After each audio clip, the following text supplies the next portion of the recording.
কেন আল্লাহ তোমাকে এখনো দেননি? অনেক সময় আমরা ভাবি আমাদের দোয়া, আমাদের চেষ্টা, আমাদের স্বপ্ন সবই বৃথা যাচ্ছে। কিন্তু সত্য হল, আল্লাহ কখনও আমাদের ভুলে যান না। তিনি নীরব থাকেন, তবে কখনো অনুপস্থিত হন না। আমাদের অপেক্ষা হচ্ছে, কিন্তু এই অপেক্ষার মধ্যে লুকিয়ে আছে এক গভীর রহমত। একটা বীজের কথা ভাবো। যখন বীজ মাটির নিচে থাকে, সে কোনো আলো দেখতে পায় না। চারপাশে শুধু অন্ধকার। সেই অন্ধকারে বীজ ভেঙে যায়, নরম হয়, ধ্বংস হয়, কিন্তু ঠিক সেই ভাঙার মধ্যেই লুকিয়ে থাকে শক্তি। সেই শক্তি বীজকে গাছ বানায়, গাছকে ফল দেয়, ফল দিয়ে মানুষ ও প্রাণীকে খাওয়ায়। যদি বীজ তাড়াহুড়া করত, হয়তো সে কখনো শক্ত হতে পারত না, কখনো ফুল ফোটাত না। তোমার জীবনও ঠিক একই রকম। তুমি যা চাইছো সেটা পেলে হয়তো তোমার হৃদয় শক্ত হতে পারত না। হয়তো তুমি কৃতজ্ঞ হতো না। হয়তো তুমি আল্লাহর দিকে মনোযোগ না দিয়ে নিজের স্বার্থে ব্যস্ত হয়ে যেতে। তাই আল্লাহ থামিয়ে রেখেছেন, তিনি অপেক্ষার মধ্য দিয়ে তোমাকে গড়ে তুলছেন।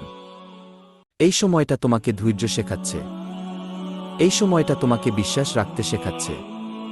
এই সময়টা তোমার হৃদয়কে প্রশস্ত করছে, যাতে তুমি বড় নিয়ামত বহন করতে পারো।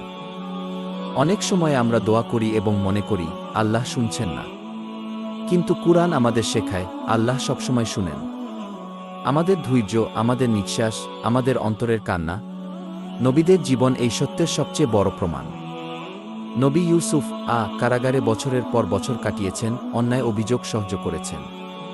কিন্তু আল্লাহ সেই কারাগারকেই তাকে সম্মানের সিঁড়ি বানিয়েছেন। নবী আইয়ুব বছরের পর বছর অসুস্থ থেকেও ধৈর্য ধরেছেন। নবী মুহাম্মদ অপমান, একাকিত্ব, কষ্ট সব সহ্য করেছেন, কিন্তু বিশ্বাস হারাননি। কুরআন আমাদের এসব গল্প শুধু ইতিহাস হিসেবে দেয় না, এগুলো আমাদের ভাঙা হৃদয়কে শক্ত করতে, আমাদের অপেক্ষার মানে বোঝাতে। ধৈর্য মানে কষ্ট না পাওয়া নয়। ধৈর্য মানে কষ্টের মাঝেও আল্লাহর উপর ভরসা রাখা। চোখে জল থাকবে, বুক ভার হবে, কিন্তু বিশ্বাস ভাঙবে না। যেটা তুমি আজ দেখতে পারছ না, তার ভেতরে আল্লাহ একটি নতুন মানুষ তৈরি করছেন, শক্তিশালী, বিশ্বাসী। আমরা কখনো মনে করি আমি অপেক্ষা করছি, কিন্তু কোনো ফল দেখছি না। কিন্তু আসল ট্রুথ হল, আল্লাহ কখনো ভুল করেন না। তিনি আমাদের জন্য সর্বদা সবচেয়ে ভালো সময়, সবচেয়ে ভালো পরিস্থিতি বেছে নেন। দেরি মানে কি না কি নয়। দেরি মানে কি পরিপক্ব সময় গি। দেরি মানে কি উপযুক্ত প্রস্তুতি গি। এই অপেক্ষার সময় আমাদের ভিতরে কিছু গড়ে ওঠে, ধৈর্য, বিশ্বাস, ধৈর্য, আত্মসংযম।